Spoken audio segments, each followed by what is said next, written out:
दोस्तों आपका लाइव तक पर स्वागत है। मैं हूं नितेश मिश्रा और हम अभी चर्चा करेंगे जो सीए की रिसेंट नोटिफिकेशन आई है गवर्नमेंट की तरफ से, प्लस जो भी पॉलिटिकल पार्टीज का रिएक्शन है, प्लस इलेक्शन का सीजन है तो उसका चुनाव पर क्या असर पड़ेगा उस पर हम बात करेंगे। तो बेसिकली सीए जो मोदी गवर्नमेंट 2019 में लाई थी, उन्होंने 2019 में सीए कानून तो पास कर दिया, लेकिन जिस हिसाब से उनका विरोध रहा, प्लस जो विपक्षी पार्टियां हैं पार्लियामेंट में जो चीज नहीं रोक पाई, वो कहीं ना कहीं आपको रोड पे देखने को मिला। जिस उसी का रीजन था, आपको शाहीन बाग देखने को मिल जाएगा। तो लगभग साल भर के आसपास तक इन लोगों ने रोड को उस टाइम भी ब्लॉक करके रखा। उसी का एक इफेक्ट था जो दिल्ली का दंगा हुआ उस टाइम। एक प्लान्ड वे था वो भी, जो निकल गया इन्वेस्टिगेशन रिपोर्ट में कि उसमें बहुत लोगों का इन्वॉल्वमेंट था, कुछ दिए हुए प्रोफेसर्स भी इन्वॉल्व थे। तो प्लस देश में बाकी छोटी मोटी जितनी भी घटनाएं हुई, प्लस यूपी में, और कहीं ना कहीं इस मुद्दे को एक इंटरनेशनल लेवल तक कहीं ना कहीं एक पॉलिटिसाइज किया गया, जिसमें गल्फ को भी इंक्लूड किया, वेस्ट को भी इंक्लूड किया। यानी कि इंटरनेशनल मुद्दा बनता हुआ आपको दिखा 2019 में।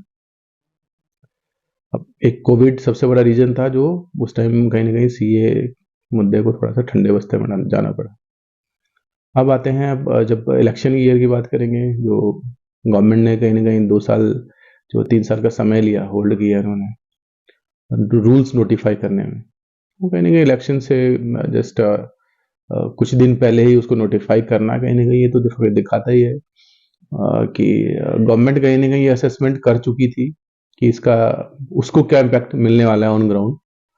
तो अगर गवर्नमेंट ने इतना कैलकुलेट करके अगर उसको नोटिफाई किया है, तो मोदी गवर्नमेंट को कहीं ना कहीं जो ग्राउंड लेवल पे फिर रिपोर्ट आई होगी, वो एक पॉजिटिव वे में आई होगी कि उसका कहीं ना कहीं वोट बेस बढ़ेगा या एक मोरल सपोर्ट लोगों का मिलना स्टार्ट होगा। 2019 में जब गवर्नमेंट कहीं ना कहीं जो सीए वाले मुद्दे थे उसमें एक झुकते हुए दिखी थी, एक नरम रवैया अपनाया था, जिसी का कारण था कि एक किसान आंदोलन खड़ा हुआ इस देश में, जो इसने लगभग 1 साल तक दिल्ली को चारों तरफ से जाम करके रखा। गवर्नमेंट एक वीक पोस्चरिंग में नजर आई कि लॉ एंड ऑर्डर सिचुएशन नहीं हैंडल कर पाई, प्लस जो ये ऑर्गेनाइज तरीके से एक प्रोटेस्ट हुआ। अब आप इसको जिस भी संज्ञा में लें, लेकिन एक जो आम आदमी को तो लगभग 1-1.5 साल स्ट्रगल करना पड़ा, जो बेसिक बेसिक चीजें थी उस चीज को गवर्नमेंट एक एड्रेस नहीं कर पाई। और उसका एक इम्पैक्ट था कि लोगों में कहीं एक डिससेटिस्फेक्शन देखने को मिलेगा आपको, जो एक उस टाइम में सेंट्रल गवर्नमेंट के ऊपर थी। कहीं एक गवर्नमेंट पिछले 3-4 सालों में उन चीजों को एड्रेस करने में कहीं एक कामयाब मिली। आपको रिसेंट किसान आंदोलन दिखेगा जो उसको दिल्ली तक पहुंचने नहीं देगा, उसको पहले ही रोक दिया गया। अल्टीमेटली अब बहुत सारे उसमें पॉलिटिकल एंगल्स भी थे, ऑर्गेनाइज तरीके से इन्होंने किया, तो वो एक रोकने में कामयाब हुई। प्लस आपको सीए का रूल उन्होंने नोटिफाई कर दिया है। इसमें आज के टाइम में विरोध करते हुए आपको कुछ ही लोग मिलेंगे। अभी आप बेसिकली इस चीज को एनालाइज करेंगे तो वही लोग हैं जो 2019 में इसका विरोध कर रहे थे। कुछ लोग ज्यादा एग्रेसिव थे, वो आपको एग्रेसिव इसलिए नहीं मिलेंगे, कहीं ना कहीं उन्होंने अपना कैलकुलेशन किया होगा कि अगर एक मोमेंट, जितना आप इन चीजों का विरोध करेंगे उतना एक मोमेंटम कहीं ना कहीं खड़ा होगा, और लोग कहीं कहीं एक 2019-20 का जो उस टाइम एनवायरनमेंट था इस देश में, उस चीज को सोचने का मजबूर हो जाएंगे, और उसका इफेक्ट कहीं एक मोदी गवर्नमेंट को एक मिलता हुआ नजर आएगा। क्योंकि जिस जिस तरीके से उस टाइम दिल्ली दंगे के टाइम में दिल्ली सरकार का रवैया रहा हो, प्लस बाकी चीज का मैनेजमेंट और सपोर्ट में रहा हो, वो कहीं पब्लिक को एक डिससेटिस्फेक्शन आप गवर्नमेंट से भी थी दिल्ली में, प्लस बाकी स्टेट्स में भी थी। तो हर जो भी पॉलिटिकल पार्टीज है, वो एक अपना जो बेनिफिट है और बेनिफिट और लॉस एनालिसिस करने के बाद ही उस पर रिस्पॉन्ड कर रही है। अब रिसेंटली देखेंगे, आम आदमी पार्टी सीए के विरोध में थी, लेकिन सीए की अगर हकीकत और ओरिजिनलिटी में जाते हैं तो आपको नजर आएगा ये एक बाइंडिंग कंपल्सन था दोनों देश में। ये कोई पॉलिटिकल मुद्दा नहीं था। जब इस देश की आजादी हुई थी, जो लियाकत नेहरू एक एग्रीमेंट था, ये उस एग्रीमेंट का पार्ट था कि जिस भी देश में जो भी माइनॉरिटी रह गई है, और वो लोग इसके बाद आना चाहते हैं, एक्स वाई जेड जो भी रीजन रहा उस टाइम जो नहीं आ पाए, बाद में अगर आना चाहते हैं उसको वो देश एक्सेप्ट करेगा। तो सीए उसी का एक फीस है जो बहुत पहले आ जाना चाहिए था। पॉलिटिकल रीजंस के कारण ये आज तक आ नहीं पाया, जिसको जो जो कांग्रेस की यूपीए गवर्नमेंट 2 थी उस टाइम भी इन्होंने कोशिश करी थी सीए की कमेटी बना के लाने के लिए, क्योंकि उस कमेटी में आप मेंबर देखेंगे तो लालू प्रसाद यादव थे, बाकी भी पॉलिटिकल पार्टियां थी जिन्होंने रिकमेंड किया था कि इसको पास होना चाहिए, प्लस जो भी हिंदू या माइनॉरिटी उस टाइम प्रताड़ित होके भारत में आए थे उसको एक स्थायी नागरिकता मिलनी चाहिए। लेकिन जब उसको आप 4 साल बाद की तुलना में देखेंगे, वही सब लोग जो उस कमेटी का मेंबर थे आज आपको सब विरोध करते हुए मिले।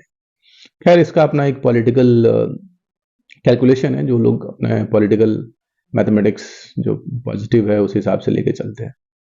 केजरीवाल इसी में आपको देखने को मिलेंगे, एक आईआईटी और एक बेसिकली एक ब्यूरोक्रेट्स, एक्स ब्यूरोक्रेट्स रहे हैं, पब्लिक में बहुत सारी एस्पिरेशंस लेके आए थे, बहुत सारी उम्मीदें लेके आए थे।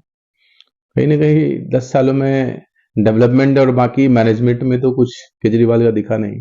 दिल्ली गवर्नमेंट, दिल्ली जो 10 साल पहले थी उसी कंडीशन पे दिल्ली आज आपको देखने को मिलेगी, वो चाहे डेवलपमेंट का मामला हो चाहे किसी चीज की मैनेजमेंट का मामला हो। हर मुद्दे पे वो आपको मिलेंगे, जहां चैलेंजेस आती हैं वो एक सेंट्रल गवर्नमेंट के ऊपर या एलजी के ऊपर कहीं ना कहीं इश्यूज को शिफ्ट करते मिलेंगे, जिम्मेदारी ट्रांसफर करते मिलेंगे। तो 10 सालों को अगर देखेंगे सिनारियो, दिल्ली में आपको कोई डेवलपमेंट मिलेगी नहीं ऐसी खास। तो आज के टाइम में इलेक्शन है, तो इलेक्शन में अपने वोट बैंक को इंटैक्ट रखने के लिए उन्होंने भी उनका विरोध करना स्टार्ट किया। दूसरे विरोध करने वाले सबसे बड़े ओवैसी है, उनका तो करना जायज भी है, क्योंकि उनका पॉलिटिकल मुद्दा है जो ऑलरेडी एक हॉट केक की तरह, सेलिंग केक की तरह चल रहा था, तो जिसका इन लोगों ने अपना एक लाभ उठाने की कोशिश की है। लेकिन इसमें एक जो सबसे बड़ी कंफ्यूजन इन्होंने, जो एक जाति विशेष है, एक मुस्लिम कम्युनिटी, उसमें जो इन्होंने करने की कोशिश करी है वो एक मिस कम्युनिकेशन है कि सीए आने के बाद किसी की सिटीजनशिप चली जाएगी, लेकिन उसमें किसी का सिटीजनशिप जाने से कोई रिलेशन नहीं है, ये सिटीजनशिप देने का है।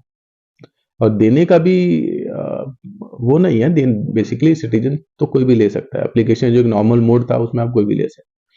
ये स्पेशली एक सेक्शन के लिए है जो प्रताड़ित है, क्योंकि आप किसी भी कानून और यूएन रेजोल्यूशन बेसिस जो है, इनके बेसिस देखेंगे तो उसका एक सिंपल फंडामेंटल है, जो लॉ बनता है, लॉ हमेशा बनता है पीड़ित के लिए जो प्रोसिक्यूटेड होता है। और जितने भी विपक्षी पार्टियां उनका कहना है कि इसमें मुस्लिम धर्म भी होना चाहिए। लेकिन अब जब पड़ोसी में आप कहीं ना कहीं नजर डालेंगे, चाहे अफगानिस्तान है, पाकिस्तान है या बांग्लादेश है, जो एक मुस्लिम बहुल देश हैं, जिनकी कॉन्स्टिट्यूशन में ही बोला गया है जो रिलीजन जो है वो मुस्लिम रिलीजन है। तो एक मेजोरिटी जो एक पॉपुलेशन है, उनके बीच में माइनॉरिटी जो प्रोसिक्यूटेड हो रही है इतने सालों से, वो अगर आई है, उसके लिए गवर्नमेंट ने एक लॉ बनाया है। अब अगर इनकी डिमांड है कि जो मुस्लिम धर्म है उसको भी इंक्लूड करना चाहिए, तो फिर वो एक लॉ के अगेंस्ट चली जाएगी, जो एक लॉ का प्रिंसिपल होता है, जो एक लॉ प्रोटेक्शन देता है, जो प्रोसिक्यूटेड माइनॉरिटी होता है, जो भी प्रोसिक्यूटेड होता है, प्रताड़ित होता है, उसके लिए। तो इनका कहना है कि जो प्रोसिक्यूटेड है उसको दो, लेकिन जिसने उसको प्रोसिक्यूट किया उसको भी दो। कहीं ना कहीं एक दो डिफरेंट स्टेटमेंट हो जाती है, जो लॉ की नजर में आपको वैलिड रहेंगे।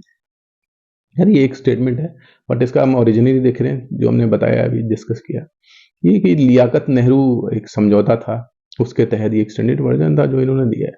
अभी तक तो सरकार ने 2014 तक के जितने भी लोग आए हैं उसको सिटीजनशिप देने का प्रावधान किया है। कहीं ना कहीं इसको आपको देखने को मिलेगा कि कुछ सालों में इसको एक्सटेंड करेंगे, 2014 से कुछ सालों में इसको फिर इंक्रीज करके 2024 ले जाएंगे, 25 ले जाएंगे, और समय के हिसाब से वो कहीं ना कहीं चेंज होता रहेगा अल्टीमेटली। लेकिन इसका पॉजिटिव इम्पैक्ट देखेंगे, कई हजार लोग, आई थिंक लगभग ये 36,000 के आसपास कुछ नंबर्स हैं जो लोग रह रहे हैं इंडिया में आके, ये लीगल तरीके से, जो कुछ अफगानिस्तान से आए हुए हैं, कुछ बांग्लादेश से आए हुए हैं, कुछ पाकिस्तान से आए हुए हैं।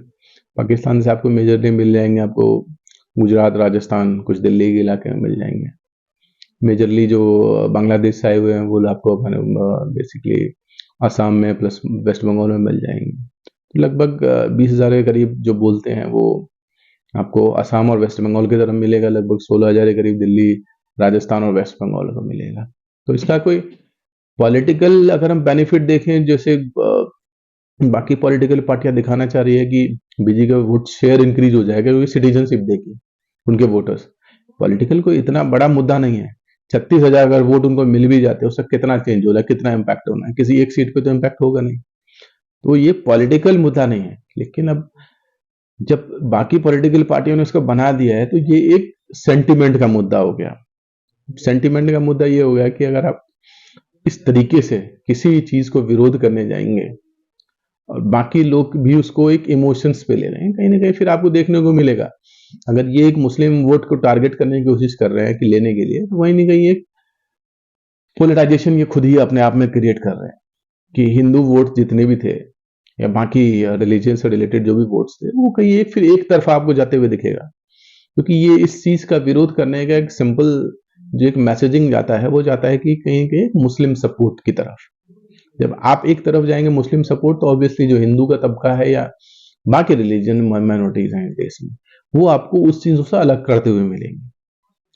तो ये इनके विरोध से ही, इनके विरोध से कहीं ना कहीं भाजपा को जो वोट बैंक है और वोट शेयर है उसमें कहीं एक इंक्रीज होता हुआ नजर आएगा। नॉट बिकॉज की सिटीजनशिप के through, it is because the जो इमोशंस जो लोगों ने, जो हिंदुओं ने उस टाइम फेस किया, जो बाकी लोग थे उस टाइम उन्होंने 2019 के विरोध के टाइम में फेस किया।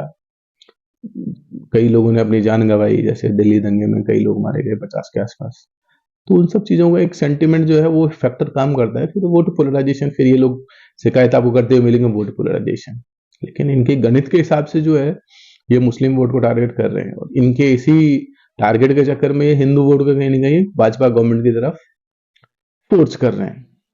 तो वो आपको बेनिफिट आपको देखने को मिलेगा 2024 के इलेक्शन में। धन्यवाद।